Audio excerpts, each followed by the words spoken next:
parte vai estar disponibilizada no YouTube depois, no nosso canal. Primeiramente, boa noite a todos, a todas, a todes.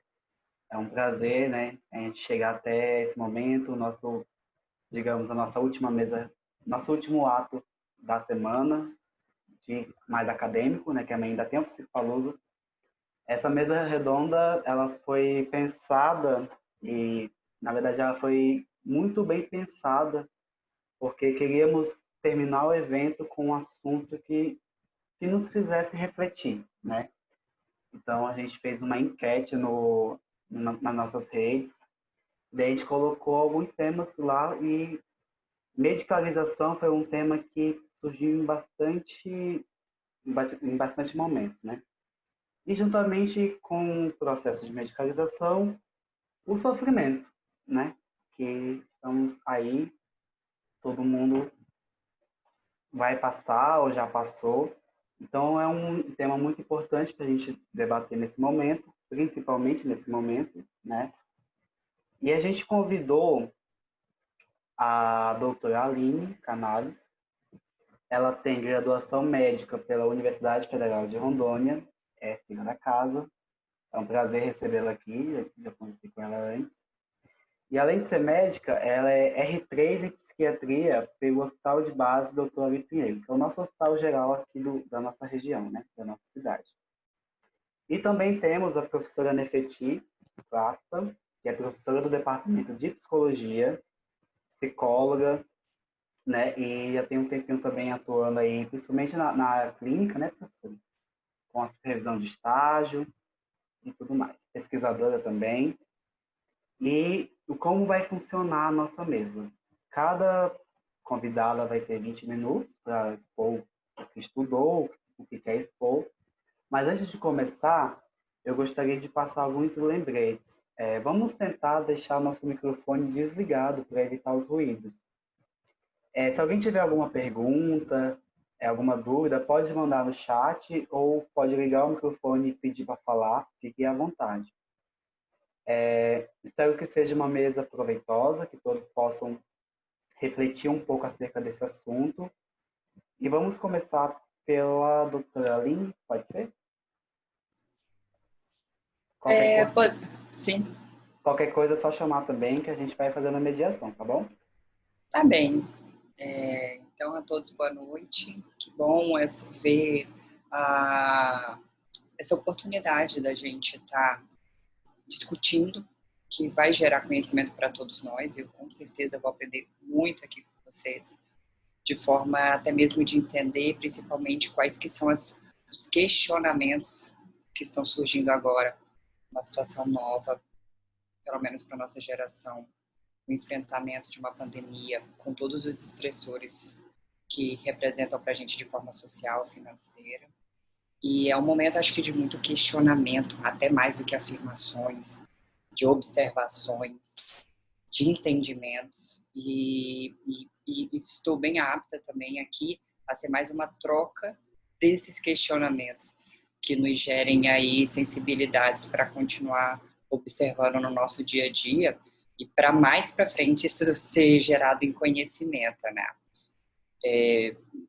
Concreto.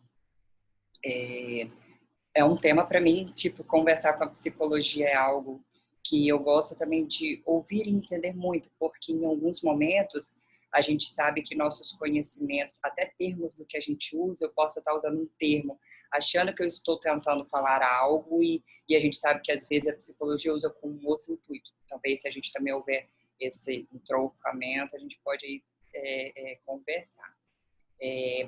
A princípio, eu queria até entender melhor eu conversei com o Marcos Prever, ele me falou que seria mais assim, quando medicar ou não, onde procurar essa medicalização, né? Mas tem algo mais, algum questionamento antes de eu começar que alguém queira trazer para que eu até possa direcionar mais o assunto que é de interesse deste grupo? Porque eu acho que quem está aqui merece que eu fale algo para quem tem dúvidas aqui, né? Alguém queira fazer alguma pergunta específica?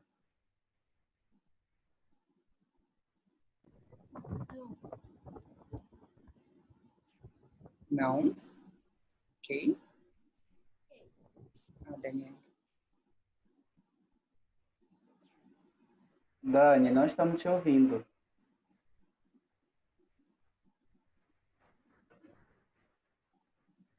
Pode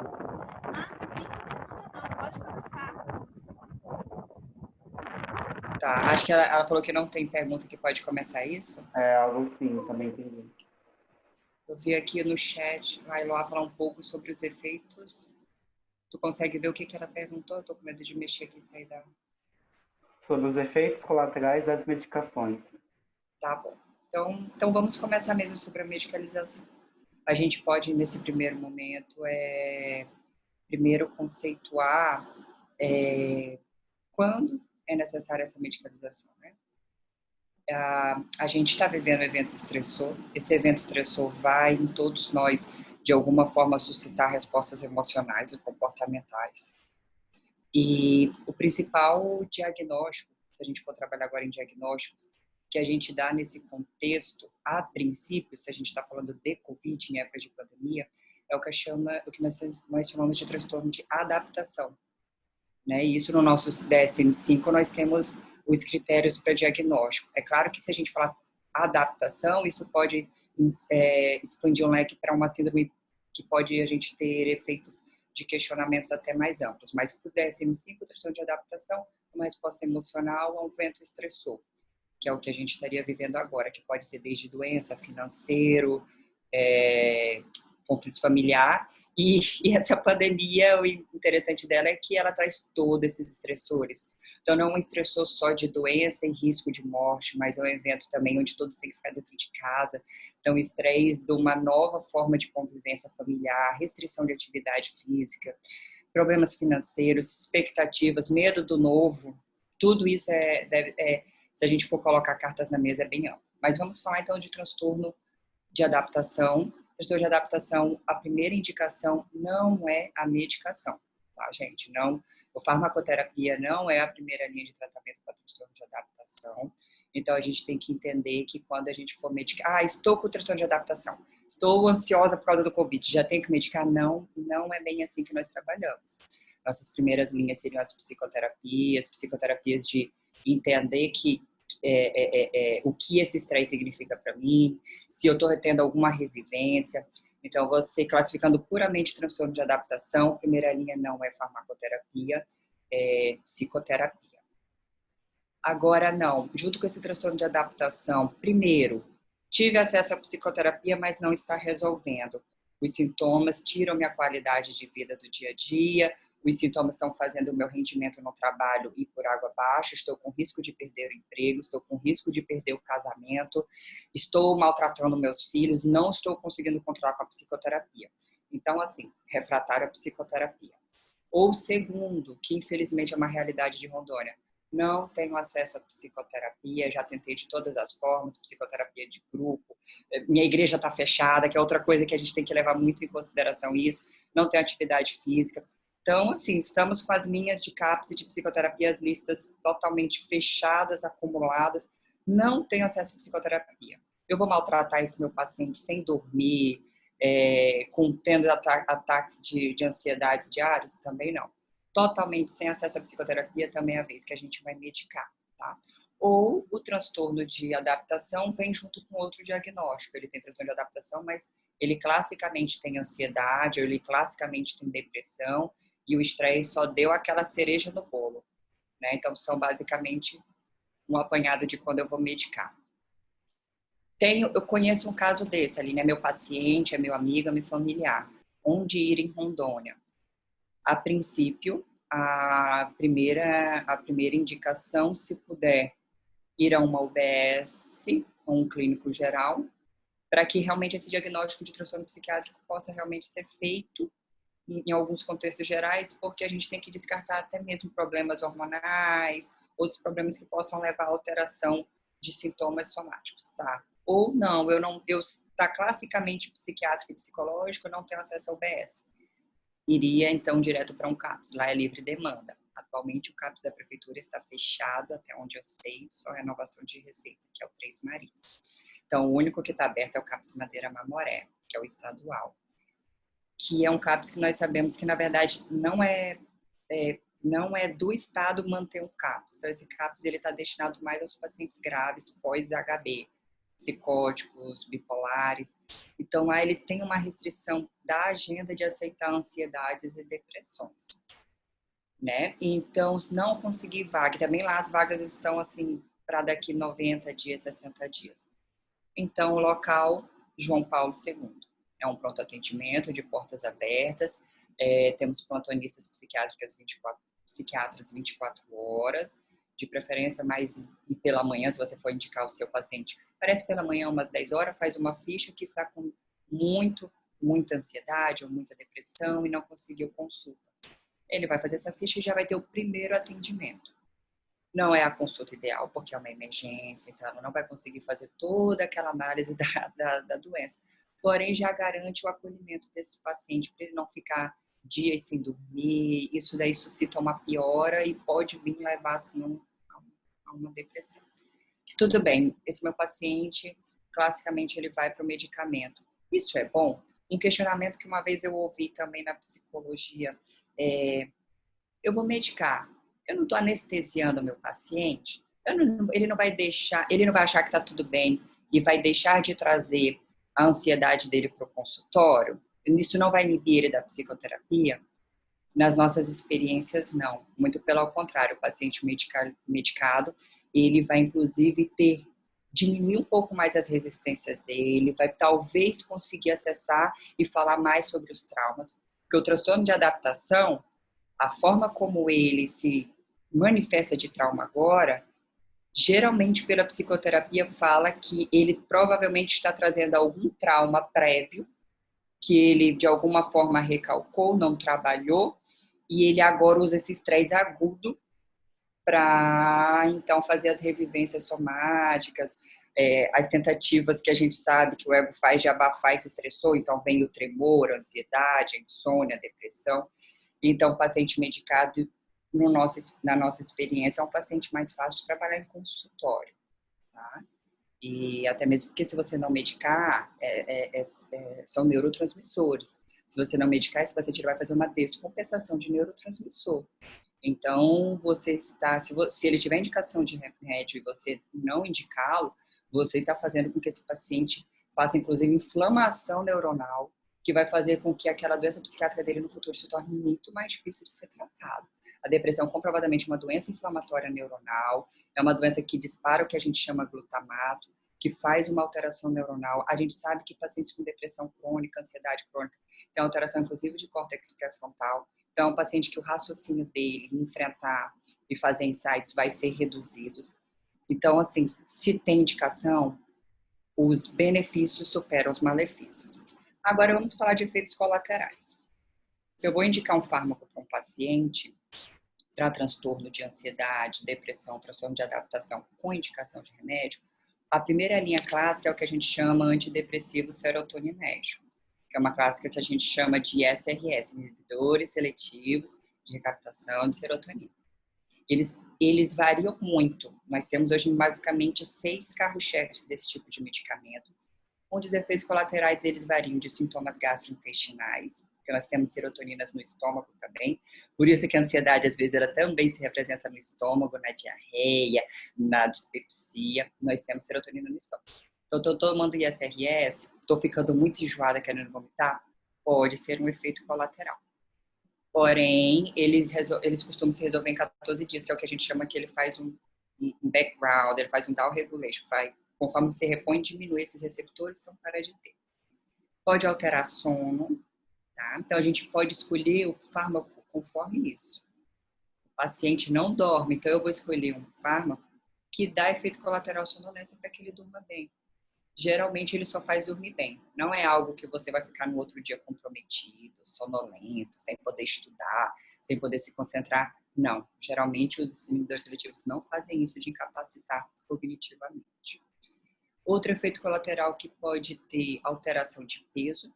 A princípio, a maioria deles pode diminuir um pouquinho o peso no começo, mas depois pode aumentar um pouquinho. Eles dizem uma média de 4 a 6 quilos de alteração em peso. Para menos ou para mais, é o máximo que um antidepressivo pode te causar. Então, a gente falou lá de alterações gastrointestinais, de sono, E dos ISRS também pode mexer em libido, tá? Então, por isso que pense muito antes de, agora estou ansiosa, já vou tomar umas gotinhas de fluoxetina, eu já vou tomar mais sertralina, porque você pode gerar outros problemas para você. Então, ele pode vir a tirar a libido, pode fazer esse comprometimento e fazer o manejo dessa alteração dessa libido é um pouquinho complicado. Embora, no consultório, eu sempre pergunto, e a maioria relata que a libido já não era boa muito antes do remédio, e que com o remédio ela está conseguindo se perceber melhor, que não está conseguindo fazer o ato sexual por algum motivo. Tá? Ela fica até mais receptiva, então ela inibe menos o parceiro, só que na hora o orgasmo demora e ela acha que isso é um efeito do colateral do remédio, mas a maioria, se for ver, nem a receptividade ela tinha. Não, hoje estou com dor de cabeça, hoje não vem. Então é até subjetiva essa questão da libido. Basicamente é isso, de efeitos colaterais dos inibidores seletivos da recaptação de serotonina, porque eles são muito modernos. Apetite, sintoma gastrointestinal, sono e libido, geralmente mais isso. Tem algumas coisinhas raras de alterações em cardíaco, mas isso são alguns tipos e a gente sempre faz um eletrocardiograma antes ou depois, que dá para acompanhar bem. Alteração de eletrólitos, de sódio, mas são casos raros que não são comuns. E é isso, esses tratamentos eles são em média de 6 meses a 1 ano. Se você usa e para por conta, você pode ter síndrome de abstinência. Tá? E eu acho que é 20 minutos que eu tinha para falar, né? 7h22, acho que devo ter falado. Se tiver alguma dúvida do que eu falei. Aline, quando a gente fez psicofarmacologia, a gente estudou sobre um processo chamado psicoeducação, né? Que é fazer o paciente entender o processo de adoecimento dele, para que a gente consiga também manejar a própria questão da medicação com o paciente. A gente não pode medicar e tal, nem receitar, mas a gente tem essa técnica de ensinar ele a ter essa consciência da medicação.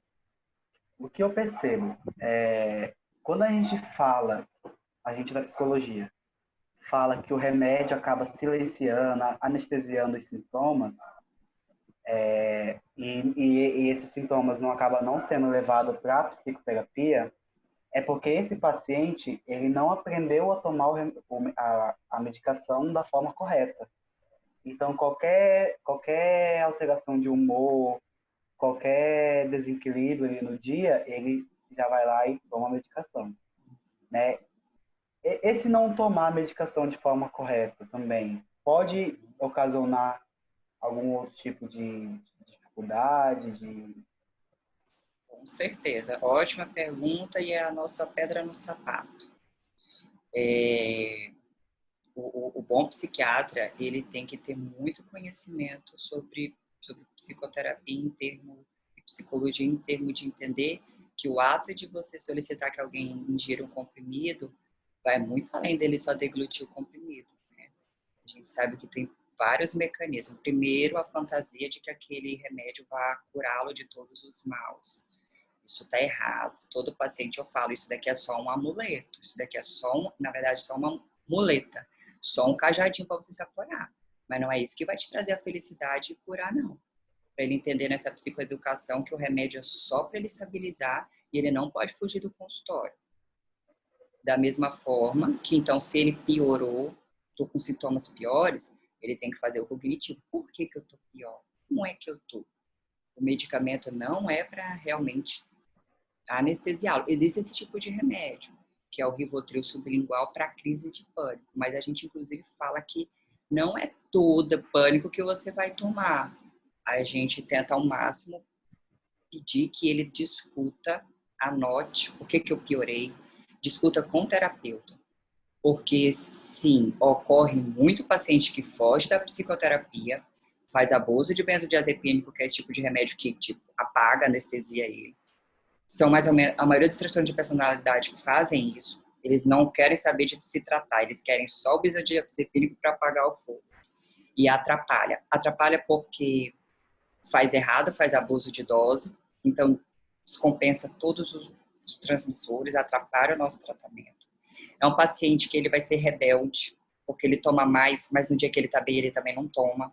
Então, o tratamento não flui. E também, como você falou, o paciente que não entendeu o significado do remédio, acha que é só para fugir, que o problema está resolvido, ele é problemático para nós, assim como ele é para vocês, e a gente não aconselha. E quando a gente vê que o paciente usa muita farmacologia para fugir, eu, pelo menos, e na nossa formação, a gente discute com ele por quê e tenta até mostrar para ele se o que ele faz com o remédio não é o que ele faz na vida dele, né? Com a mãe, com o pai, com ele mesmo. O remédio ele tem um simbolismo muito grande. Então, a gente às vezes tenta também não condená-lo, mas entender por que ele está agindo assim. Até mesmo porque nós somos facilitadores. Eu não vou obrigar alguém a tomar o remédio certo ou não. Eu deixo o tempo todo consciente que ele é ativo no processo.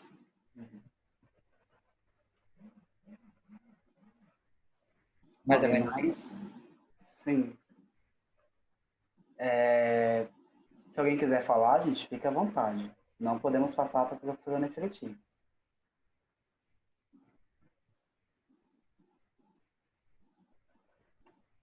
Podemos passar, então? Você ia falar alguma coisa, Aline? Não, era até que essa parte do medicamento, tomando certo ou errado, também é bacana, porque muitos deles, aposto que chegam para vocês, falam que está tomando tudo errado, naquela fantasia se vocês vão entregar eles para a gente, se vocês vão contar, se vocês vão recriminar eles, né? Tem muito isso. Para a gente, eles também omitem muito, e a gente sabe que eles estão omitindo. Eu acho que tudo isso é material para a psicoterapia deles, né? Infelizmente atrapalha muito a gente. Mas essa consideração mesmo. Professora Nefertiti, fique à vontade.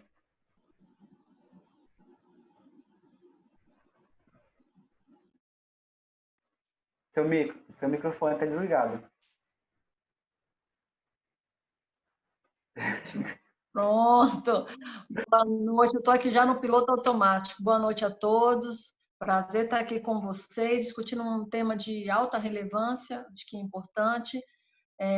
Agradeço a comissão organizadora pelo convite. Eu espero poder, como a nossa colega falou, mais conversar, contribuir com aquilo que eu tenho estudado, pensado, refletido e realmente viver uma questão de pandemia, que assim, da minha geração é o primeiro grande evento global em que a gente se interliga no aspecto de uma fatalidade, não é? Então, assim, é um tempo histórico, é um tempo diferente, é um tempo que eu acho que envolve muitas reflexões com poucas respostas. Mas eu acho que isso é bom, sabe por quê? Porque, assim, a história da filosofia diz que é melhor você perguntar, duvidar, questionar do que você obter simples respostas.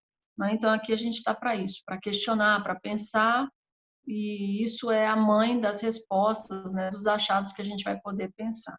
Então, pensando no tema, eu preciso recortá-lo, porque ele é amplo demais. Mas eu preciso dar a dimensão do que é sofrimento psíquico, que está muito além do que a gente chama de trato mental, de doenças mentais, de transtornos mentais, de patologias mentais. Sofrimento psíquico é tudo aquilo que o ser humano é, né? Um eterno ser sofrente. E a gente precisa pensar isso. Ao mesmo tempo, quando a gente fala de medicalização, é importante pensar que conceito de medicalização eu estou adotando para compreender, não é? Não só o uso do fármaco, de substâncias, mas pensar a racionalidade social por trás das medicalizações. Isso é um fator. E quando eu falo de pandemia, que eu acho que o nosso termo traz essas coisas, eu preciso alocar o contexto em que a gente está vivendo, que de repente podemos pensar que isso pode potencializar o sintoma, que já é do ser sofrente. Então, eu vou tentar transitar no campo da psicologia, que é o campo que eu estudo, ao mesmo tempo fazer ensaios na filosofia e trazer algumas experiências no campo médico, na medida em que eu fui professora durante 10 anos do curso de medicina. E a gente poder tentar trabalhar essas reflexões atravessadas, né? Então, assim, pensando primeiro a medicalização, eu preciso pensar o conceito, antes de entrar na questão do sofrimento psíquico, eu preciso pensar a sociedade contemporânea e a racionalidade disso, né? Quais os paradigmas que nós adotamos para fazer a leitura hoje do uso de medicamentos? Então, que a gente tem que entender que é uma tecnologia avançada, isso é inquestionável. E os medicamentos existem, é inquestionável. Que ele tem efeitos potencialmente positivos, isso também é inquestionável. Quando eu falo inquestionável é porque já é um fato dado, é um fato que a gente tem conhecimento do senso comum, não é? Então, assim, não há por que descartar, anular ou aniquilar a racionalidade, não a racionalidade, o produto, mas é se pensar a racionalidade por trás do produto, né? Então, eu acho que é importante a gente pensar o sistema racional das medicações, aonde ela se ancora, não é? Então, eu queria falar um pouco sobre isso, um pouco do avanço dessa leitura médico, e quando eu falo médico, eu não estou falando do profissional médico, mas na racionalidade tecnológica médica, né? É um nome que a gente precisa ampliar. A prática médica não é do médico, a ação médica não é do médico, quando você vai entender, né? O radical médico não está ligado só a uma profissão, mas a uma arte de fazer, né? Quando você fala medicina, você não está falando só de uma profissão, só de um conhecimento restrito, você está falando de uma arte de terapêutica, você está falando de uma que hoje na nossa contemporaneidade a gente precisa fazer os caixotes, né? Tem psicologia, tem medicina, tem fonoaudiologia, mas há um tempo que a prática médica era uma prática que ia tanto do campo religioso, filosófico, às áreas dos ensaios bioquímicos, né, alquimia e etc.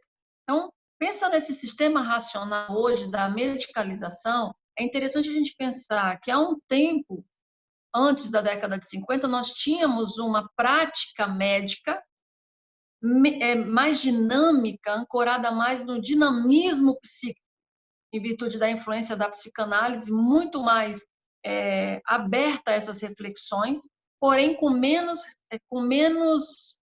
potência tecnológica de resultados, né? Hoje nós temos na contemporaneidade resultados e produtos concretos desse avanço da tecnologia, mas nós perdemos muito esse background de uma leitura mais ampla, desde as formações dos cursos, isso não só para as formações dos médicos, da formação para médicos, como a formação, né, ainda mais ocidental, para essa formação holística mais ampla do indivíduo. Então, nós temos ancorado nessa racionalidade hoje um paradigma em que a neurobiologia, a biologia, os avanços de neuroimagens, hoje elas ditam mais do que outros aspectos do desenvolvimento do próprio homem, como a própria história desse homem, com o seu conjunto de constituições de personalidade. Então, a partir do DSM-3, eu quero só fazer uma leitura geral. A gente vai vendo mais o foco do ponto de vista da sintomatologia do que do contexto de leitura geral. Então, você tem ganhos e perdas nessa evolução, né, histórica, de abordar o indivíduo na sua sofrência. Não é? Então, assim, você vai tendo que fazer as super especializações, você precisa dar conta de um desempenho científico mesmo, você precisa dar conta de provas e mensurações de condutas, de explicações concretas e mensuráveis, mas para isso você precisa fazer um recorte na dinâmica desse indivíduo em muitos momentos. E aí, quando eu trago essa crítica de muitos autores a respeito da medicalização, não estou falando da crítica ao remédio, mas a racionalidade disso. E aí a gente percebe uma fala que traz um certo sofrimento de um profissional, ou seja, você está numa área de saúde onde você precisa suspender todo o campo psicoterapêutico, mas você deixa o elemento medicamentoso para a pessoa em sofrimento.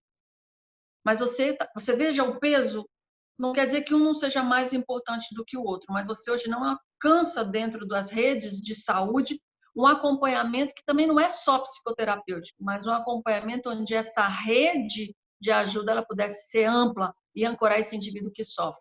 Então, a medicação ela é fundamental, ela é importante, não tem que ser excluída do processo, mas quando eu ancoro a racionalidade na medicalização, eu estou excluindo outras dinâmicas desse indivíduo, dinâmicas que custam mais caro que a medicação, são dinâmicas que custam muito mais formação dos profissionais, todos envolvidos, psicólogos, médicos, enfermeiros, e o processo, ele não é, como é que eu posso dizer, de resultados imediatos. São investimentos que envolvem médio e longo prazo, né? Na superação desse sofrimento, seja ele qual for, de ordem neuroquímica, neurobiológica, de ordens de constituições ao longo da vida, exposições recorrentes de negligência, de sofrimento, e outras coisas que você pode incluir dentro dessa grande sacola que é o sofrimento do homem. Claro que a gente precisa fazer os recortes. Há sofrimentos que nós precisamos ter entendimento necessário que a medicação é fundamental como suporte para enfrentamento. Então, eu sempre digo, quando alguém faz uma crítica à medicação, se alguém me perguntar qual a maior descoberta ou invenção da humanidade, eu digo com toda a convicção na minha constituição humana que seria o analgésico e os antibióticos. Isso mudou radicalmente a constituição do homem. Quando nós descobrimos por Alexandre Fleming a penicilina e daí os desdobramentos dos antibióticos, baseados nas microbiologias, né? Então, quando você descobre esses micro-universos e você consegue uma medicação que reduz o nível de infecções, você tem um aumento direto da potência de vida desse indivíduo. E quando você descobre o analgésico, você reduz o nível de sofrimento. Então, assim, ninguém quer arrancar um dente hoje sem um analgésico. E nós poderíamos. Por que ninguém arranca um dente sem analgésico? Então, aquela discussão que eu estou falando, não é o aniquilamento do medicamento, mas a racionalidade de que certas dores, a medicação, elas são necessárias, e quando eu falo dores, estou falando de quaisquer, né? Qualquer tipo de doença onde você tem entrada de medicação e que são necessárias. Vamos sair do campo da saúde mental, no aspecto dos transtornos, e vamos entrar no campo da diabetes, por exemplo. Então, assim, se a gente for pensar só o processo da diabetes, ela precisa da medicação, sem questionar. Mas, ao mesmo tempo, você tem todo um quadro de dinâmica do indivíduo diabético que precisa ser entendido. E aí entra naquilo que você falou, Marcos, né? A relação do indivíduo no uso da medicação consciente, a relação do indivíduo com o uso da medicação, onde ele, na verdade, o afasta das raízes que levam a certas patologias, porque nós temos uma médica, ela pode colocar essa questão muito mais clara para mim. A maior parte das nossas doenças hoje, pelo menos essas são algumas discussões, grande parte delas, as bases genéticas dessas doenças são de 15% a 20%, grande parte dos adoecimentos da humanidade contemporânea hoje, elas estão ligadas mais com o quadro de dinâmicas de vida. Então, sobrepeso, hipertensão, diabetes, né? Problemas de enxaqueca, doenças de pele. Então, tem muita coisa a ser investigada nesse aspecto, como, na verdade, a doença como um sintoma dessa integralidade do sujeito. Isso estava ancorado desde o tempo de Freud, Charcot e Breuer a respeito da doença como uma simbologia do todo desse indivíduo. Então, quando a gente está falando de medicalização, é preciso, então, não sei se eu estou sendo objetiva, pensar como nós racionalizamos esse processo, não é, do uso de medicações junto ao sofrimento do indivíduo. Não é pensar ela excluída, mas ela não pode excluir o conjunto das dores e da onde esse indivíduo está inserido. Então, por exemplo, na minha prática clínica, tem uma pergunta que eu faço que não tem nada a ver diretamente com a saúde mental do sujeito. Mas, para mim, depois de 20 anos de clínica, ela é um sinal de qualidade de saúde mental. Você tem amigos? Porque quem tem amigos, ele tem uma capacidade imunológica muito maior do que quem não tem amigos. Como é que eu percebi isso? Percebendo o grau de solidão e graus de vínculos que essa pessoa tinha que agravava o conjunto de patologias à sua volta, desde as fraturas, quando eu trabalhei pessoas que sofriam fraturas e fazia esse acompanhamento. Então, assim, foi uma das coisas que eu conversei muito até na época com o professor Cabral da faculdade. Ele dizia assim, muitas fraturas, elas são apenas sintomas de uma alma fraturada. E aquilo a gente começava a estudar e, assim, inicialmente parece um absurdo isso. Freud viveu isso no século XIX, né? A ridicularização do sintoma. De que muitas das vezes nós estamos vivendo a doença concreta, e Hipócrates já dizia que não existe doença, o que existe é o doente, mas a somatização da doença, ou seja, algo concreto de um corpo fragilizado, mas que essa dinâmica precisa ser contemplada. Então, a crítica que se faz hoje à medicalização é mais dessa racionalidade que exclui toda a dinâmica do indivíduo e prioriza uma dinâmica biológica apenas. Você não descarta a biologia do indivíduo, mas somente essa não será capaz de responder ao indivíduo que sofre. Uma outra questão que eu acho impactante dessa temática é a questão do indivíduo sofrente. Marcos, você me avisa quando faltar 5 minutos, por favor? A dinâmica do ente que sofre. Então, Heidegger vai dizer que o homem, quando ele é lançado ao mundo, né, e ele entra em contato com esse mundo, esse talvez seja o início do seu sofrimento. Por quê? Porque é dado a ele um mundo em que ele não tem a condição de fazê-lo diferente. Isso eu não estou falando de mudar, de transformar, estou falando de algo que, quando ele chega, já está pronto. Idiomas, culturas, não é? E esse indivíduo precisa, na relação com o outro, adaptar-se a esse conjunto de mundo que já existe e que muitas vezes exige dele uma série de negativas e de renúncias e de supressões de desejo para dessa adaptabilidade. Então, isso é o ser sofrente. Então, nós estamos diante, recorrentemente, de um mundo que ele não nos oferece 100% de gratificação. Então, em todo o tempo, nós somos não gratificados. Em alguns momentos, somos gratificados, né? Isso nos faz sofrer. Nem todo o tempo a gente está sem sono, a gente quer dormir, há tempos que a gente tem fome, há necessidades sexuais, a necessidade de aceitação, de pertencimento, a necessidade de valorização. Então, a gente tem um conjunto de teorias assim que trabalham essa dinâmica da personalidade, que fala que o indivíduo se estrutura na relação com o outro e na relação com o mundo. É o ser no mundo e o estar no mundo. E isso dói, isso é doloroso. Porque o mundo, ele nem todo o tempo, e não o mundo que a gente vive mais ainda contemporâneo, ele é um mundo de almofadas, né? Um mundo em que você chega e toda a tua dinâmica ela é respondida. Não é? Então, na verdade, muitas vezes você encontra muitas negativas. Então, você encontra muitas castrações ao longo desse período.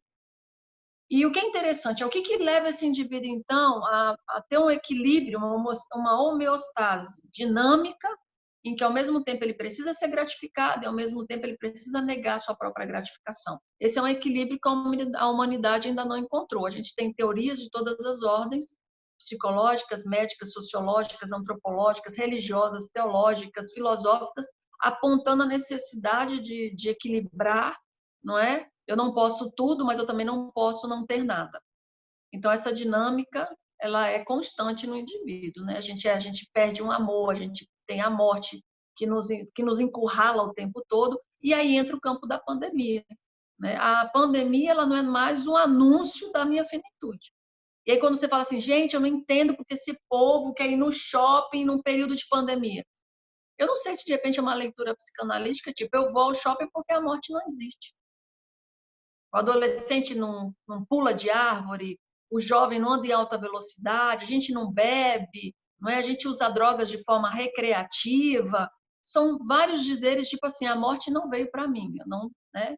Ou então estou olhando na cara da morte e dando risada, mas tipo assim, eu jogo a morte para uma dinâmica que não é essa que eu quero ver. Eu não miro a morte. Então, muitas das nossas condutas que a gente tem visto hoje do Covid é um anúncio de que a morte ela é prevalente, ela existe.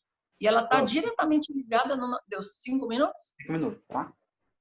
Então, só para fechar, ela o tempo todo nos avisa a possibilidade da finitude. Então, você coloca o indivíduo que sofre no mundo, você coloca uma racionalidade moderna em que é preciso anestesiar o sofrimento, e melhor do que isso, na contemporaneidade, são as medicações, elas têm efeitos imediatos para isso, do que um tempo em que você vai trabalhar enfrentamentos de dores e superação. Então, assim, é o que eu falei, não há uma exclusão, não é uma coisa pela outra, mas é quando você exclui o conjunto e você tem uma pandemia te chamando recorrentemente a um convite de aproximar-se da morte. Não quer dizer que você vai morrer, mas que as pessoas à sua volta estão adoecendo, você tem recorrentemente anúncios de que as pessoas estão fazendo enfrentamentos, então você tem ao redor do mundo mortes, ainda que sejam, comparado ao quantitativo geral da população, talvez não seja para muitos uma situação, como é que eu posso dizer? Gente, mas todo ano morre gente de dengue, de malária, mas não nessa dimensão em escala mundial. Então, voltando rápido para eu poder fechar isso daí, o que é interessante para a gente pensar na formação do psicólogo, na formação dos profissionais que atuam junto ao ente é levar uma dinâmica de autonomia. E aí é uma questão que eu acho que a gente poderia refletir. Como a gente pode processar um atendimento ao indivíduo que sofre com toda a base de tecnologia para isso, seja nas psicoterapias avançadas, cognitivas comportamentais, as psicoterapias de ordem dinâmica, com os medicamentos de ponta e última geração, com os recursos de conhecimento, mas levando esse indivíduo não a permanecer encerrado no seu sofrimento, mas que ele seja capaz de ler esse sofrimento e ter as contingências necessárias para enfrentar esse sofrimento. E claro que ele não vai fazer isso sozinho. Isso teria que ser um acordo coletivo, teria que ser um projeto de sociedade, onde o indivíduo que sofre, ele precisa fazer o enfrentamento da sua dor, mas ele não precisaria fazê-lo sozinho, não é? E eu acho que o que a gente faz hoje é enfrentar o sofrimento com medicamentos e, na maioria das vezes, sozinho. É isso que eu queria compartilhar com vocês. Essa fala me fez pensar muito sobre as 60 mil mortes que ocorreu no Brasil durante, naquele tempo, os manicômios, né? Lá em Minas Gerais. E a medicina, ela tem uma dívida histórica com o brasileiro. Mas eu fico pensando onde estavam os psicólogos nesse momento, né? A gente, na academia, a gente aprende muito a criticar a medicina, a ver o que eles estão fazendo errado. Mas e a gente? O que a gente está deixando de fazer também? Será que a gente, da nossa postura profissional, é apenas criticar? Ou tentar levar esse profissional a ter uma outra visão, levar a refletir sobre isso, né? E eu fico muito feliz em ver profissionais médicos como a Aline, que tem esse pensamento mais crítico sobre o medicamento, sobre o processo de acolhimento, sobre a questão da psiquiatria em si. O Berg tem uma pergunta. Pode, contigo, Berg. Oi, estão me ouvindo? Sim. E sim, Então, boa noite, professora Ana Freti, boa noite, Aline. Então, eu tenho alguns questionamentos. Eu acho que, como está tudo meio que misturado, então acho que não é direcionado a um específico, né? Tenho vontade de responder. Acho que um primeiro ponto, vão ser duas, né? O primeiro ponto é essa questão é uma coisa que eu discuto bastante com amigos, galera da psicologia ou não, que é essa questão do que, eu até brinco isso, que eu falo que a gente não estava preparado para ficar trancado com a gente mesmo, né? Então, a gente saía de casa, trabalhava, estudava, se divertia, enfim, externalizava a libido, enfim. E agora a gente se trancafiou consigo mesmo, com nossos problemas, nossas dores, angústias que não estavam resolvidas, problemas não resolvidos. Então, como lidar com tudo isso, assim? Tanto é que tem galera que não está lidando muito bem, obviamente, e ter que enfrentar as coisas que estavam lá, ou que estavam guardadas, enfim. Acho que esse é um questionamento. Como lidar, ou tem como lidar, tem como melhorar, enfim.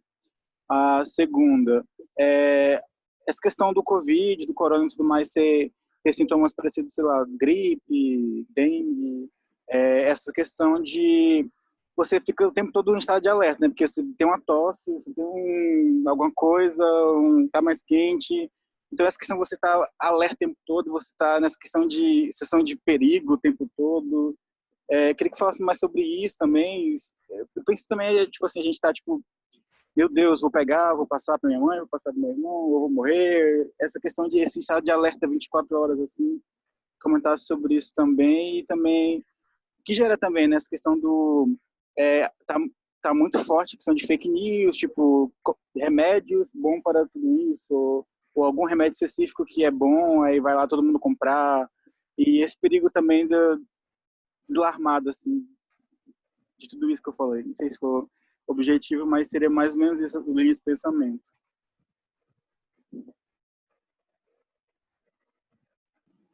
Você direcionou a pergunta, Alberg? Não. Mas, não sei, se fosse olhar assim, de início, a primeira seria para você, a segunda para a Aline, de forma geral, né? Mas fica à vontade. Pode iniciar as considerações, então, professora. Eu falo, Aline, ou você? Você pode responder a primeira, eu fico com a segunda. Como melhorar o enfrentamento do isolamento, né? Beg, eu vou dizer assim, a história do Brasil é uma história de... Se a gente for pensar, a nossa história brasileira, a gente é uma história muito subserviente, né? Um povo de poucas lutas, não estou dizendo que a gente não é um povo guerreiro, não é isso. Mas nós temos algumas configurações que eu acredito que parte da nossa natureza... Gente, se vocês pensarem diferente, ótimo, diga para mim que não é isso. Mas eu acredito que parte da nossa constituição psicológica, histórica, é de um povo passivo, não é de um povo pacífico, ele é um povo passivo.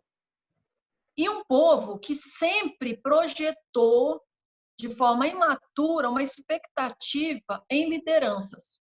Você pode dizer que isso aconteceu na história do mundo, mas eu não vou entrar na história do mundo, vou entrar na minha história de 500 anos para cá. Tem mais de 500 e poucos anos para cá. Então, assim, como melhorar o nosso enfrentamento do isolamento? Eu acredito que há pessoas que vivem situações de alto grau de vulnerabilidade. Agora, é preciso a gente entender se esse isolamento ele se dá no isolamento concreto, como confinamentos, a gente sozinho, num lugar apertado, né? Como ficam, por exemplo, os presidiários, os detentos que se acumulam em muitos lugares. Então, se você está confinado a um lugar, dependendo de uma solitária, onde você não vê luz do sol, entendeu? Você tem um grau, e você sabe que aí entra a questão biológica, de projeção neural, que o ser humano não foi feito para ser animais noturnos, nós não fomos feitos para ficar em lugares confinados, a nossa estrutura genética aponta que a gente precisa do dia, a gente é um ser vivo e como planta a gente vai atrás do sol, a gente quer lugares abertos. Tem todo um estudo que fala da ecologia humana a esse respeito. Mas como a gente pode melhorar o nosso isolamento social? Eu acredito que a gente precisa ter uma educação que nos prepara para graus de enfrentamento, não é? E de forma coletiva. Então, assim, nós estamos em casa, nós estamos num ambiente com a nossa família e muitos estão vivendo crises pessoais, porque está dentro de casa, não estou falando de uma maioria que não vive isso. Porque o Covid ele trouxe agravamento disso para algumas pessoas, mas tem outras que já viviam isso. A falta de comida, a falta de saneamento, a falta de um ambiente saudável, um ambiente salubre. Tem gente que já vivia isso muito antes da Covid. Eu teria que perguntar para eles como é que é viver numa situação. E tem outras pessoas que estão com um contexto de garantias de sobrevivência, eles não estão buscando sobrevivência. E ele não consegue administrar um tempo que está previsto na história, que é um tempo ad eterno, é um tempo. Você não está ameaçado com uma arma na cabeça. E aí você traz um agravamento. Então, eu acho que parte da nossa constituição social precisa trabalhar essas dinâmicas de enfrentamento das frustrações, não é? E também desenvolver um caráter ativo e proativo disso. Então, um povo que é pacífico, eu estou fazendo uma leitura minha, sociológica, com aquilo que eu tenho de experiência clínica. E um povo que traz sobre si um quadro, muitas vezes, de vitimação, vocês podem também ser contra o que eu estou falando. Mas a gente sempre, em vez de olhar para aquilo que a gente pode extrair dessa situação como potência, a gente faz o agravamento do nosso quadro de enfrentamento de estresse. Então, ficar muito tempo em casa nos desestabiliza. Quais são as minhas saídas? Aí vem a pergunta, quais são as minhas saídas? Quais são os recursos à minha volta que eu posso fazer? Então, eu tenho muitas pessoas que eu conheço que elas foram embotadas, tipo assim, eu já não sei mais o que fazer. Ficar em casa, eu não sei o que fazer, eu não sei o que fazer, eu não sei o que fazer, eu não sei o que fazer, eu não sei o que fazer. Elas não cozinham, elas têm tecnologia, elas têm internet, têm computador e elas não conseguem sair desse lugar de eu não sei o que fazer. Então, eu acredito que tem muitas formas de fazer o enfrentamento do isolamento? Tem sim.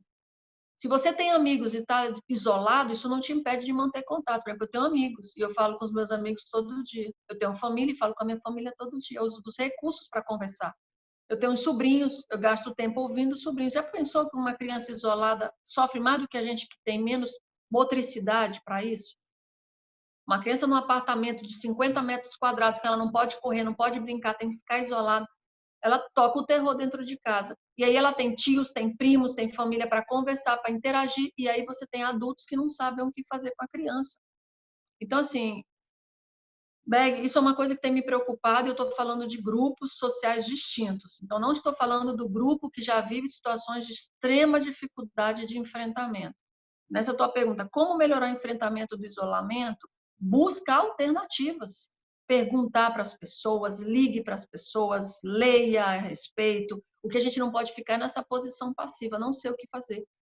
Assim, você tem cursos a 1000 para estudar, você tem exercícios para estabelecer, você pode fazer uma prática de meditação. Quem é da prática de espiritualidade pode gastar tempo orando, lendo livros. Na minha geração, a gente lia livros, né? Não era só internet. E eu passava horas lendo livros, era 4, 5, 6 horas lendo um livro. Então, você não tinha essa animação toda. Você tem hoje Netflix. Estou falando de uma classe. Estou sendo bem coerente, não é para qualquer um essa voz, né? Assim, e você vê mesmo assim esse isolamento te gerando essa incomodidade. Nesse ponto, eu acho positiva a sociedade receber alguns chacoalhões, né? Depois disso, como é que será a nossa experiência? Como é que a gente vai sair disso, né? A gente vai sair um povo que capacitou-se a adaptar a essa dinâmica, a gente conseguiu sair melhor dessa situação, ou a gente permaneceu nessa situação agravando as nossas próprias doenças, né? Agravando o nosso próprio isolamento, justificando as nossas dificuldades. Eu não estou dizendo que isso não é fácil, né? Quem vai acolher esse sofrimento? E aí, esqueci o nome, Marcos, da psiquiatra, da nossa médica amiga, Alice, né? Aline.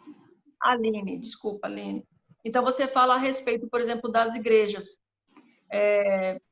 E eu vejo, por exemplo, no consultório, muitas pessoas reclamando disso, porque eles não têm mais as comunidades. Quando eu falo igreja aqui, gente, eu estou falando de qualquer igreja, qualquer templo, né? O pessoal da Luz de Reiki, Centro Espírita, os terreiros que embandam Umbanda, Candomblé, você dança, você toca o seu batuque, você...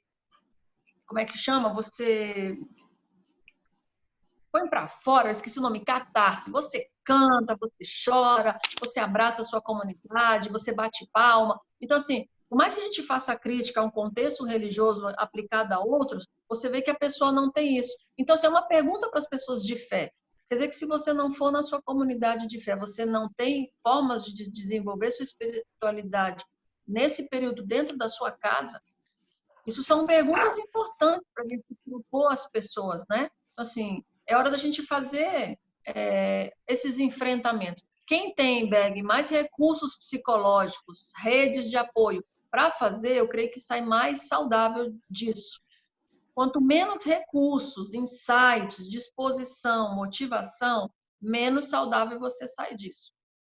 Então, assim, se a pergunta é para você, se essa pergunta é para mim, como melhorar o enfrentamento do isolamento, eu vou te dizer, buscando todos os recursos que eu tenho para intensificar a melhor saída e resposta que eu tiver nesse momento. Então, se eu não posso responder com as respostas que eu já fazia uso, eu vou ter que procurar novas respostas para isso. Aí eu vou pedir ajuda. Então, aí vai esbarrar também numa estrutura de personalidade. Se eu não sou orgulhoso, não sou altivo, não sou soberbo, eu vou ligar para as pessoas. Ei, o que é que tu está fazendo? O que é que tu está inventando? Me ajuda, conversa um pouco comigo. Vou ligar para o Disque 190, vou fazer denúncia, vou entrar numa ONG internacional, vou aprender o inglês, entendeu? Olha, eu estou fazendo alongamento, estou terminando, vou fazendo, estou aqui, ó, não posso fazer exercício, não posso fazer academia. Baixei 3 aplicativos: alongamento das partes inferiores, alongamento antes de dormir, alongamento quando eu acordar. Aí eu te pergunto, eu amo fazer alongamento, né, velho? Eu odeio fazer qualquer movimento físico. Mas nesse tempo eu vejo que eu preciso fazer. Isso cultiva a saúde, cultiva o aspecto físico, então eu vou para lazer. Assim, preciso ir numa academia? Ainda que eu gostasse de academia, não tenho academia, então eu vou ter que mudar essa minha plataforma para uma outra coisa. A gente está fazendo um evento totalmente online. Não é adaptação? A gente está se adaptando àquilo que pode. Então, o convite que eu tenho a fazer para quem quer enfrentar o isolamento é mudar suas estratégias de enfrentamento. Se essa estratégia não está dando certo, esteja aberto para procurar outras formas de fazer enfrentamento. Agora, todo mundo pode? Não, tem gente que não tem recursos psíquicos, recursos econômicos, recursos pessoais. Para estes, eu diria assim, se não tiver alguém para fazer uma, a pessoa vai sair realmente mais doente do que entrou. Bom, é isso. Eu não sei se eu respondi. Eu complementando alguns assuntos que foram retomados.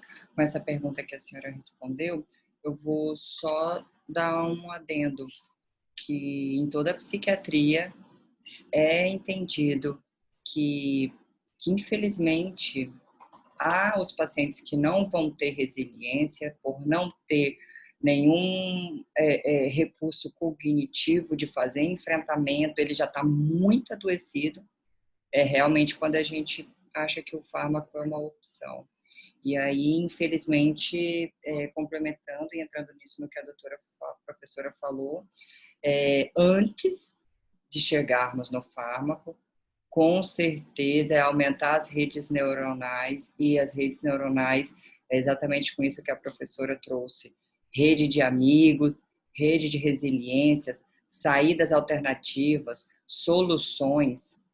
Nós só temos como melhorar o cérebro de qualquer indivíduo mediante um estresse, conseguindo fazer novas alternativas, novas conexões neurais, e é exatamente isso, é socialmente, é sendo humano que a gente vai conseguir as melhores alternativas. Não é mecanizando, é sendo humano para sair desse momento.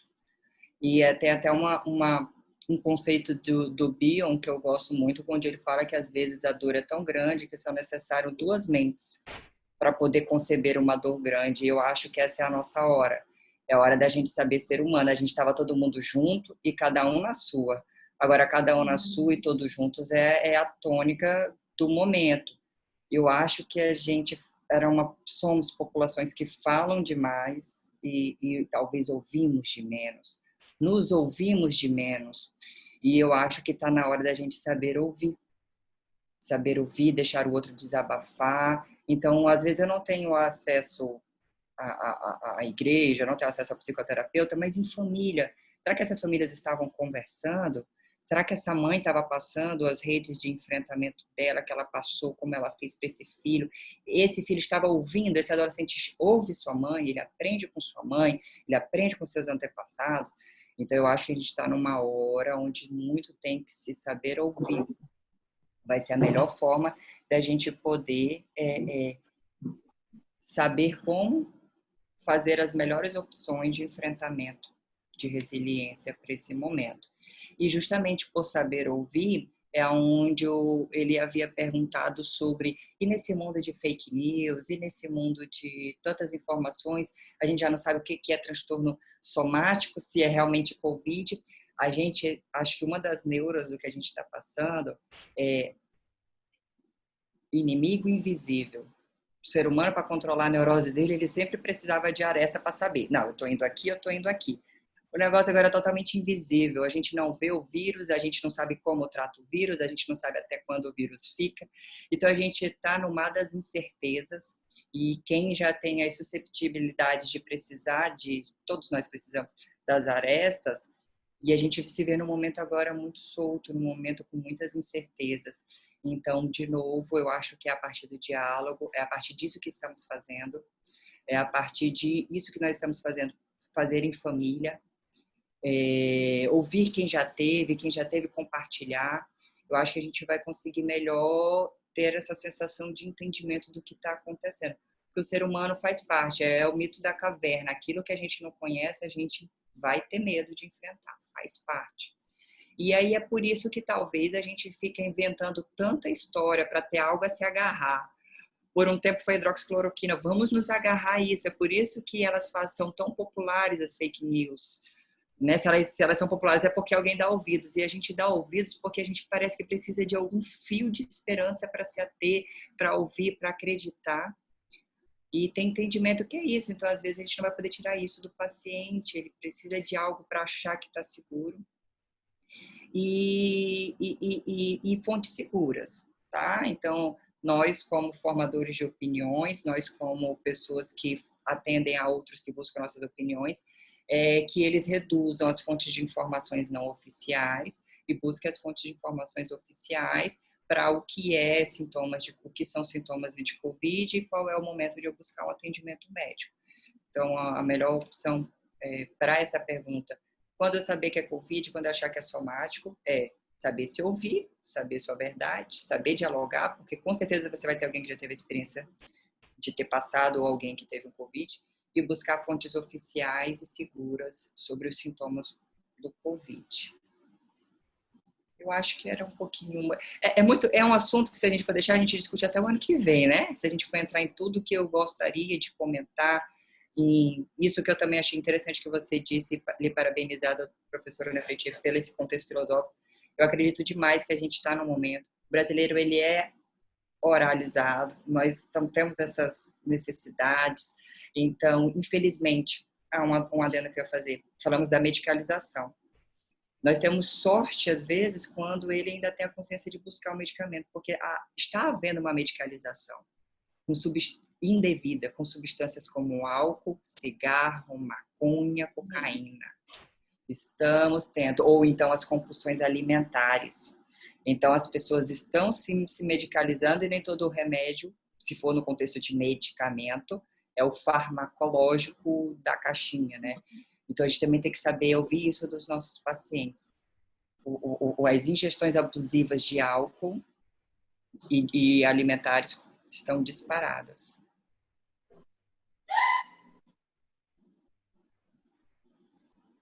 Temos mais uma pergunta aqui, da Kerla. Ela pergunta assim: essa questão de como enfrentar o sofrimento sozinho passa por mudanças culturais, mas as mudanças não acontecerão do dia para a noite. Então, se a pessoa não tem repertório nesse contexto, como a psicologia pode fazer algo por esse indivíduo?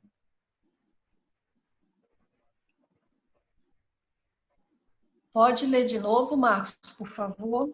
Leio. Essa questão de como enfrentar o sofrimento sozinho passa por mudanças culturais, mas as mudanças não acontecerão do dia para a noite. Então, se a pessoa não tem um repertório nesse contexto, como a psicologia pode fazer algo por esse indivíduo? Bom, vamos falar na psicologia. Posso responder isso? Pode. Então, assim, o que é a psicologia? Nós temos a psicologia de duas dinâmicas da psicologia, como ciência e como profissão. Como ciência, ela vai produzir conhecimento a esse respeito. Agora, se esse conhecimento ele chega efetivamente a todos, não, ele não chega. Certo? Porque nós temos uma cultura, uma racionalidade, onde a excelência dos bens de produção ela é para poucos. Esse é o sistema em que nós vivemos.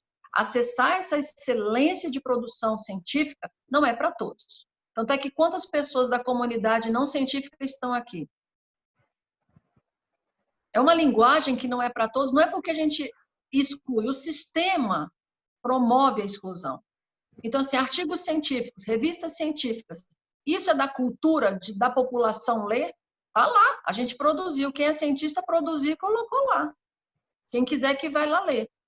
Então, há uma falha também na produção da comunicação da ciência, porque quando a gente sempre discute a questão das desigualdades, o campo científico é um dos campos mais desiguais possíveis na minha percepção. Porque o que a gente comunica e onde comunica é um nicho tão seleto que poucos têm acesso a essa informação. Então, como ciência, o que nós poderíamos fazer? Talvez estar mais próximo da comunidade, informando essa comunidade, né, daquilo que nós temos produzido enquanto cientistas, enquanto ciência, não é? Assim, publicar esse conhecimento, ir mais nas rádios, usar mais mídias. Estou falando em termos de quem produz conhecimento. Quem produz conhecimento é a universidade, que está ligado mais aos campos das pesquisas, não é? Algumas universidades particulares, algum centro específico, alguns institutos. Então, assim, eu acho que essa promoção da ciência e esse acesso do conhecimento a toda a população é um dos fatores que poderia muito ajudar a população. A psicologia ela tem muito conhecimento em todas as áreas que poderia, sim, ajudar na mudança de mentalidade, de atitudes, promover reflexões a esse respeito. Por que ela não faz?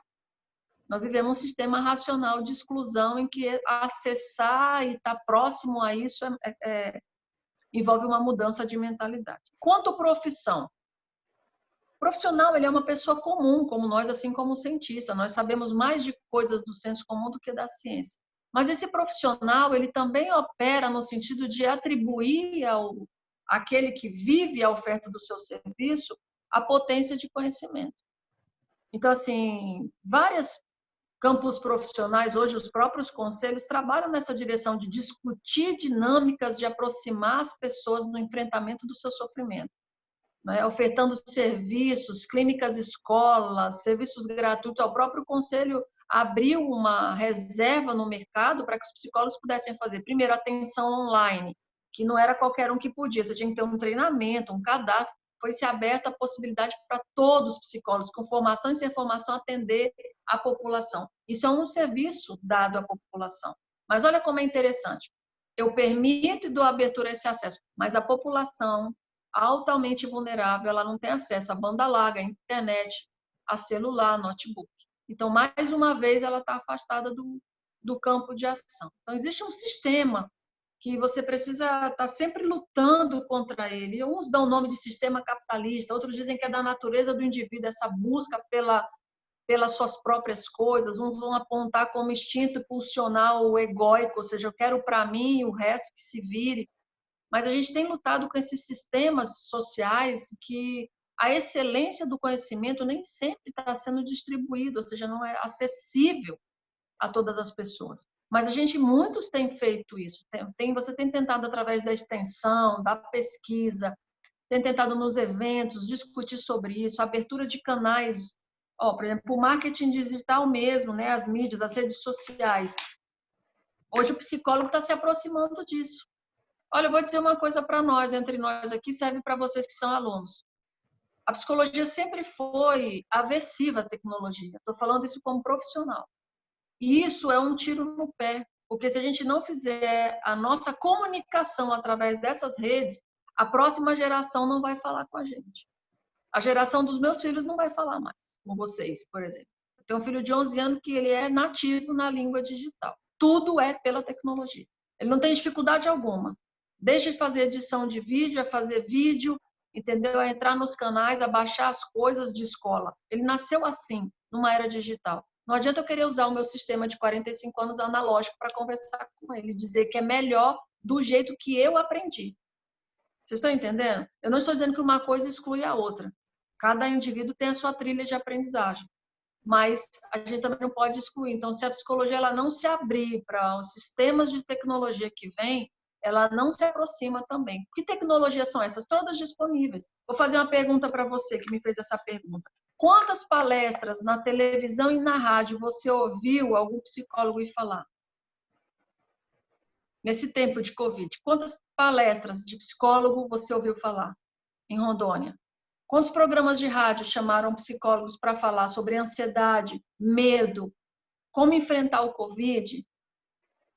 Cadê esses profissionais? Não existem esses profissionais ou não tem canais abertos para a psicologia? O que vocês acham? Não tem canais abertos para falar?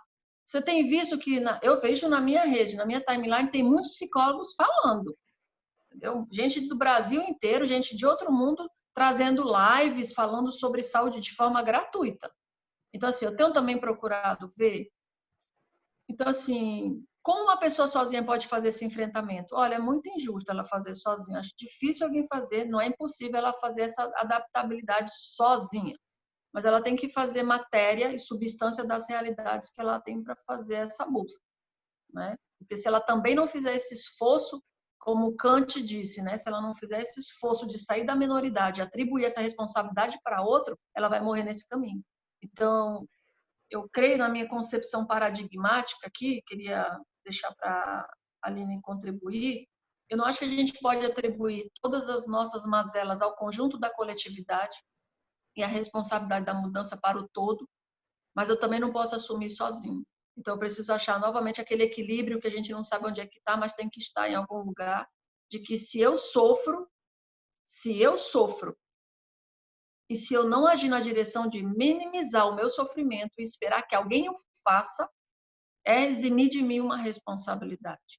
Mas assumir também que todo o meu sofrimento é só responsabilidade minha, isso é fazer o indivíduo sofrer duas vezes. Então, a psicologia tem feito isso, ela tem denunciado, ela tem procurado se aproximar através da ciência, através da profissão, mas eu acho que tem muito chão para a gente fazer ainda. E vocês que é uma geração mais jovem, espero que estejam mais sensíveis a isso, né? A esse socorro, a essa atenção. né? Que vocês tenham mais condições, através das realidades de vocês, a aproximar o conteúdo e esse saber de pessoas que realmente precisam. Acho que tenho pouco a acrescentar. Creio que você com certeza conseguiu tocar muito na complexidade. Nós teríamos que ter nessa reunião aqui, como a senhora bem falou, filósofos, antropólogos, sociólogos, e mesmo assim nós não estaríamos totalmente abordando esse assunto em todos os contextos de complexidade que ele tem. Realmente, acho que seria até desrespeitoso a gente dizer isso. Então, é complexo, e também, ao mesmo tempo, eu apoio também essa sua última colocação de que não é o todo, também não só o individual. Eu acho que a gente já está fazendo. A pergunta dela era, nossa sociedade ainda não está mudada, não tem uma resiliência total, como ocorre? Estamos ocorrendo, estamos fazendo. Também negar isso para a nossa sociedade, não, estamos fazendo. O exemplo é aqui, estamos aqui conversando, discutindo, as crianças estão aprendendo, as crianças hoje em dia já sabem que há limites, que há de ficar em casa porque tem algo ocorrendo lá fora, então a gente às vezes tem que saber se comunicar via tecnologia. Como disparou, pessoas que eram totalmente aversas à tecnologia estão se modernizando, seja idosos para ter suas consultas, sejam famílias para não ficarem isoladas. A ocorrência está acontecendo. Também não vamos ser tão maldosos com nossa sociedade. Eu acredito que estamos se desenvolvendo e será um processo contínuo. Aline, eu tenho uma questão que eu gostaria de fazer. Eu gostaria que você falasse um pouco sobre essa questão dos CAPs estarem apenas com renovação da receita. Como que essa dinâmica afeta o paciente, principalmente por não existir o acolhimento do encontro, o encontro físico mesmo entre médico e paciente. Eu pergunto porque, por experiência própria, na verdade, eu sou usuária do CAPs e eu estou só nisso, de pegar a receita. E aí eu gostaria de saber como é para você como psiquiatra também. Angustiante, revoltante como popular, né, como um cidadão, acho desrespeitoso, entendo o quanto é desrespeitoso justamente por, como a professora falou, é algo totalmente não respeitoso, não equilibrado, não é democrático esse acesso, inclusive acesso ao conhecimento, e de que estão fazendo algo totalmente errado, né? Então, não concordamos nem um pouco. Não concordamos, porém é política, né? SUS, então deveria sim haver alguma movimentação, inclusive eu vou até falar agora como pessoal, como popular. Essa semana eu estava pensando o que eu poderia fazer para de alguma forma pressionar a prefeitura para que houvesse essa abertura dos CAPs. Porque nós entendemos que estamos muito longe de fazer a psiquiatria que nós pensaríamos ser minimamente digna, não estou nem falando de excelência, minimamente digna, nós não estamos tendo a estrutura do governo para poder exercê-la, infelizmente. Não é por falta de reclamações, mas os nossos próprios gestores, eles também não sabem como nessa hora sentar numa mesa do governo e dizer que a saúde mental é tão prioridade quanto o leito de UTI. Nós sabemos, em todas as pesquisas de pandemias prévias que já estiveram pela MAS, pelo SARS, que os prejuízos financeiros com saúde mental e prejuízos sociais são, às vezes, maiores do que os próprios prejuízos com o vírus, com a pandemia.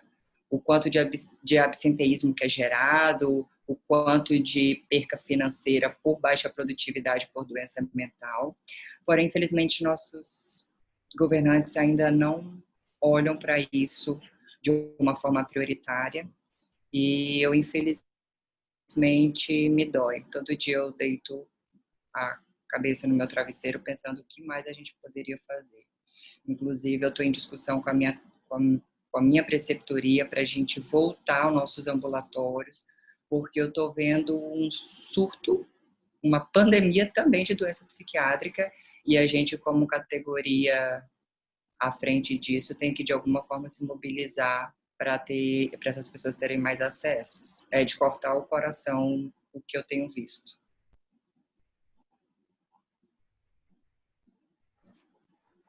Mais alguém quer fazer alguma pergunta?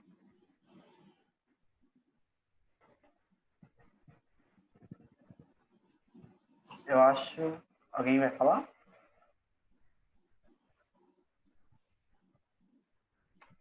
Então, vamos nos encaminhar para o final, né? Nesse momento, eu abro espaço para as convidadas se despedirem, falarem o que quiser. Fique à vontade. Então, só finalizando, aproveitando que o meu microfone já está aberto, é isso, gente. Agradeço demais ouvir vocês, compartilhar de vocês os questionamentos. Agradeço muito pelo convite e estou sempre aberta a essas discussões. Em alguns momentos, eu tenho esperanças que nem só de ruim serão as consequências desse momento de crise. Eu creio que está suscitando da gente poder buscar condições melhores de autoconhecimento e de como sociedade, de sensibilização da nossa sociedade, da importância da saúde mental.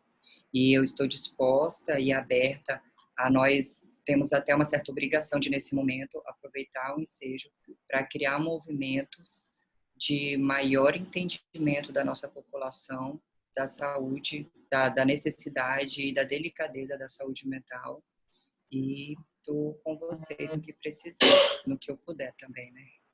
Obrigada, gente. Obrigada, professora. Obrigada, Marcos. Obrigada toda a turma de psicologia por esse momento. Bom, eu também quero agradecer a oportunidade, a parceria da Aline, que trouxe grandes contribuições aí das experiências, da prática, ver que os profissionais não são indiferentes a todo o sofrimento da comunidade. Nós estamos vinculados ao conjunto da cultura, da sociedade. Então, por mais que a gente também tenha domínio, tenha conhecimento, nós não somos isentos ao sofrimento dos nossos pares, dos nossos colegas, das pessoas que a gente atende, né? E diante do que a gente tem vivido, eu acho que assim, nós temos duas potências que precisa ser desenvolvida. E aqui eu queria deixar uma provocação para nós mesmos. Nós temos a potência de autocuidado e nós temos a potência de cuidar. Ainda que não seja tudo, não é? A gente não tem potência para tudo, para fazer tudo. Mas o que a gente pode fazer, a gente fazer. E tentar fazer o que for possível com as substâncias à nossa volta. E eu queria colocar uma situação, por exemplo, algo para vocês que pode parecer simples.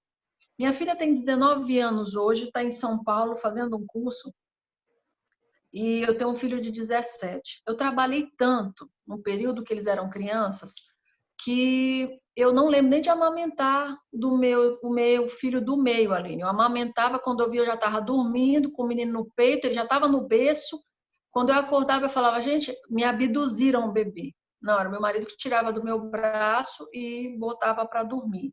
Então, durante muito tempo, eu chegava em casa às 11h30 da noite, que eu saía tarde da universidade, e estavam os bilhetinhos amarrados no portão de casa. Mamãe, quando você chegar, me denga. E esse período do Covid, eu tenho agora um de 11 anos, eu fiz algo que eu falei assim, eu vou fazer algo que eles gostam de fazer, mas que eu nunca fiz. Gente, eu vou dizer uma coisa para vocês, eu estou assistindo a série Naruto, estou na 3ª temporada.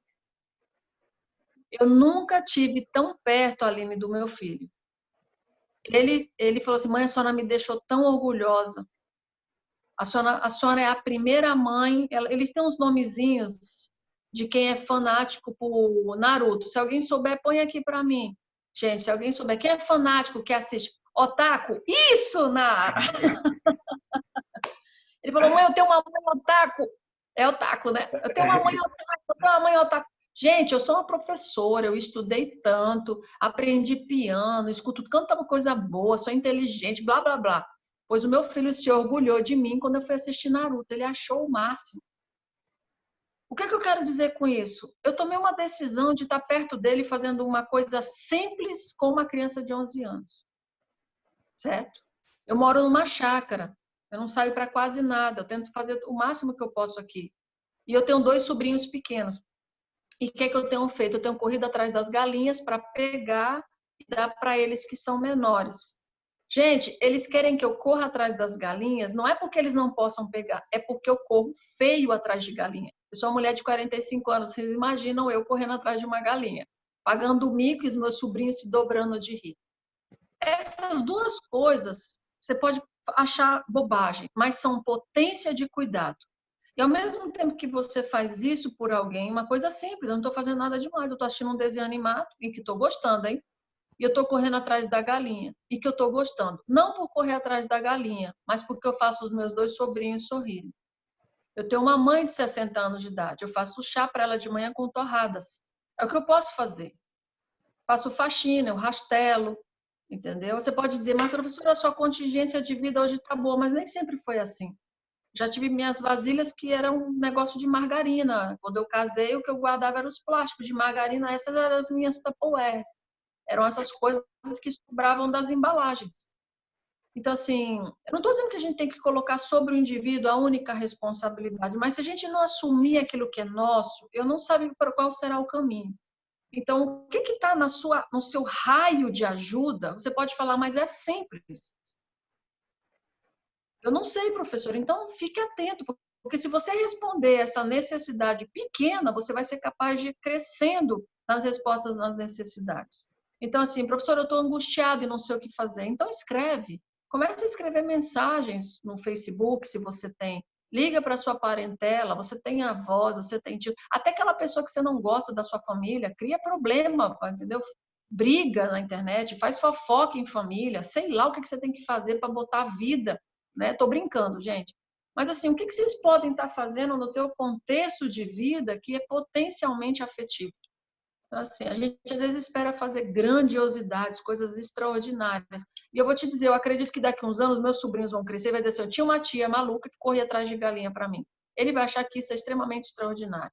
Meu filho acha que a mãe, que é o Taco, é a melhor mãe do mundo porque vai assistir todo o Naruto. E são mais de 200 episódios do Naruto clássico. E tem um tal de Boruto que eu tenho que assistir com o meu de 17 anos. Vocês estão entendendo o que eu estou dizendo, né, gente? Então, a gente tem potência científica, vocês são estudantes de psicologia, vocês têm conhecimento que podem produzir vídeos, vocês podem produzir textos, vocês podem fazer ligações, podem fazer escutas, entendeu? Podem elogiar. Assim, vocês vão ver dentro da potência de vocês. Então, é tentar nos cuidar. Então, o que eu posso dizer para vocês é que eu também estou à disposição do que vocês precisarem. Então, assim, eu vejo que a minha agenda pessoal tem muitos pedidos de socorro. Isso foi um voto que eu fiz pessoal, que eu jamais deixaria de atender ninguém. Eu poderia não fazer o percurso do cuidado com a pessoa, mas eu falei para mim que jamais o meu telefone seria fechado para ajudar alguém. Eu posso não assumir o cuidado total, mas a primeira escuta eu posso fazer, eu escuto. Então, assim, tem pessoas o tempo inteiro ligando pedindo ajuda. E o que eu faço? Eu falo, o que você precisa? A pessoa pede, eu posso não ajudá-la naquilo, mas eu falo, eu posso te ouvir. Fala um pouco sobre isso. Me conte um pouco mais a esse respeito. Bom, que vá 5 minutos, mas eu posso fazer isso, então eu faço. Eu não faço uma autoviolência pessoal, mas eu prometi e fiz esse voto, eu tenho feito isso até hoje. Ligou para mim pedindo ajuda, eu posso não ajudar, porque eu não posso ajudar, não é que eu não queira, mas a escuta eu vou estabelecer. Então, o que você estabeleceu como margem de propósito para você nesse tempo de Covid? Você tem que estabelecer o seu tempo. O que você vai fazer nesse período? E quando você sair disso, você vai prestar conta desse tempo.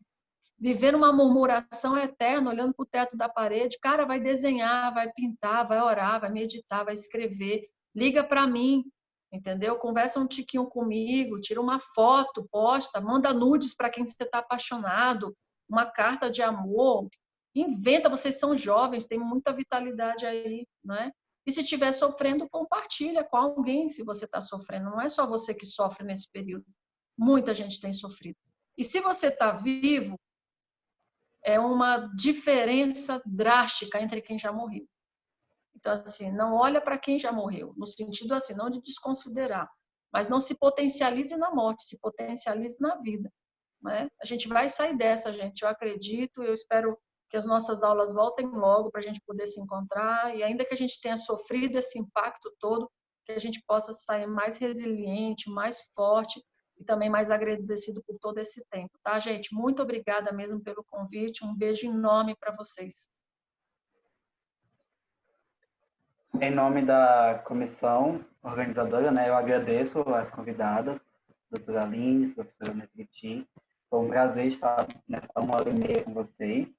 Foi uma conversa riquíssima mas assim como todas as outras mesas, como todos os outros minicursos, a gente nunca vai esgotar um assunto, né? E isso é bom, porque acaba motivando a gente a fazer mais vezes esse tipo de evento. Eu queria fazer alguns agradecimentos antes de encerrar. Como é a nossa mesa de encerramento, eu queria agradecer principalmente a minha comissão organizadora, e principalmente ao Berg, que quando no meu surto eu falei assim, tenho que organizar o FACES, o Berg topou, e a gente correu atrás de pessoas para ajudar. Então, eu queria agradecer muito a cada um que ajudou, que se dispôs, que foi atrás de convidado, que foi atrás de saber como é que usa a tecnologia. Queria agradecer também a todos os convidados e convidadas que eu faço, quem ministrou o minicurso, os palestrantes, aos alunos de psicologia, todos, né? Principalmente aqueles os pesquisadores que se disponibilizaram também em gravar um vídeo falando da sua pesquisa. O curso de psicologia, 31 anos já na Uni, tem produzindo bastante pesquisa.